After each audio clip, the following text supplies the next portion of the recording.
Hello and welcome. My name is Leanna Greenaway and I am co-author of Wiccapedia with the lovely Sean Robbins, who lives in the US. We have started writing books together about 8 years ago, and this is one of our very favourites.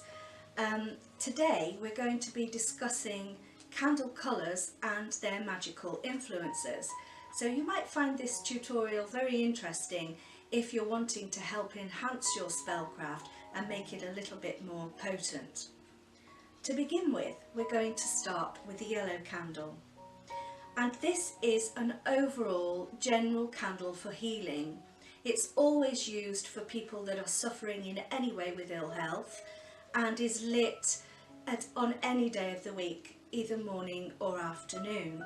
So if you're suffering, or you know somebody else that's suffering with their health and you want to give them a little bit of a magical boost, lighting a yellow candle for them, it usually helps quite a lot.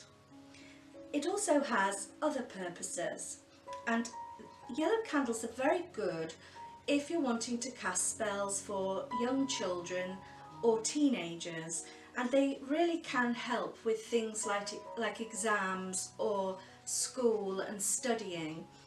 It can also calm down fractious teenagers, and we all know that sometimes teenagers can get a little bit out of control for a while. So this candle is very good at calming them down and helping them to keep their self grounded.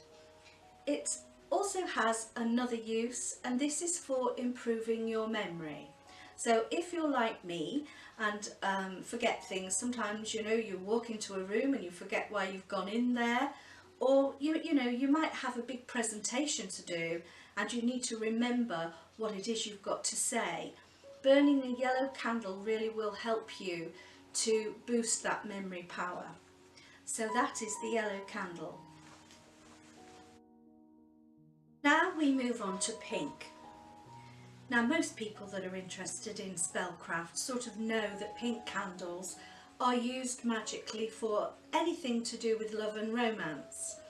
So if you were wanting to attract a nice partner, or even if you just wanted a new friend, somebody that you could have a companionship with, pink is the colour to use. Now, just for the record, if you were doing any spells relating to love or romance, you would always do them on a Friday of a full moon phase, because this time is when all the energies of the planet and the moon and the essence all come together. So your spells will be more successful if you stick to those rules when casting for love. Now the pink candle also has other uses, one of them being very good for teenagers that are just about to embark on their new sexual experiences. So if you're wanting to hold them back a little, or you think that they've got a love interest and that they might be inclined to be crushing over someone, if you think it's a little bit too soon, you can cast a spell here just to calm them down a little bit, and it does sort of stop anything too dramatic happening. So puppy love, really. Anything to do with puppy love, anything to do with teenagers that might be having sex and you don't want them to, this is the candle to use. Now, there is a spiritual side to the pink colour as well.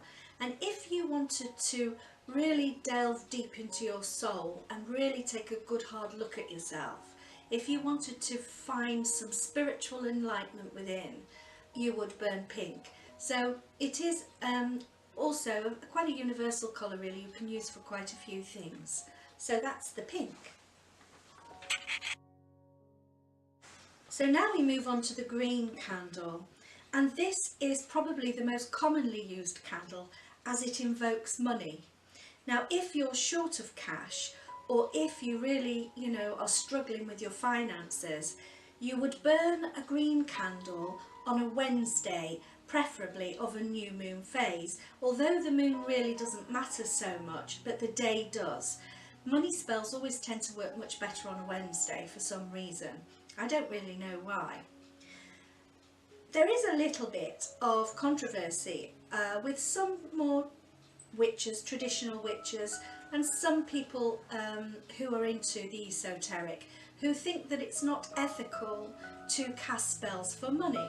And I do get that. You know, one of the things that witches like to try to put out there is that, you know, anything you do for spellcast, you don't do for greed, you do for the need. But I do believe that it is ethical to cast spells for money. Money is just an energy, and what many people don't realise is that there is a universal pot of money up there which we can draw on when we need to. Now, you'll never ever win the lottery by casting spells with green candles for money. That will never happen. You will only ever receive what you need.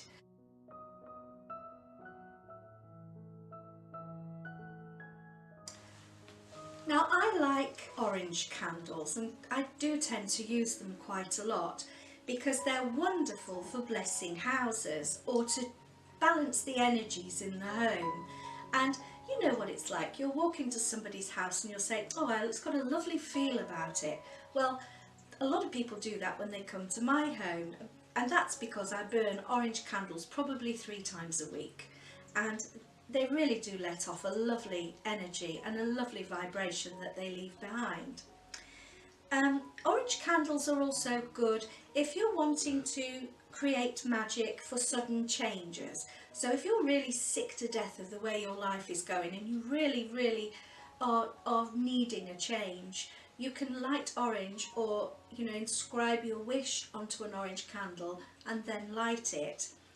Orange is also a colour for health and vitality and energy, and this isn't necessarily physical energy, this can come from mental energy as well. So if you want to stay awake or you want to be alert, if you're taking a driving test for instance and you need to make sure you're doing everything properly, light orange before you go.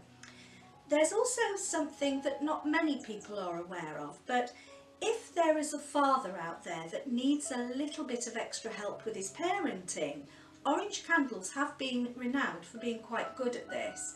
So it's not to say that father's a bad parent, but if he needs to be a bit better, some single mums out there might, you know, want their exes to pay a little bit more attention to their children or visit them regularly, that kind of thing. You would use orange for this. So that's orange. There's lots more candle colours to discover, so make sure you watch parts 2, 3 and 4. Thanks for watching, and don't forget to subscribe.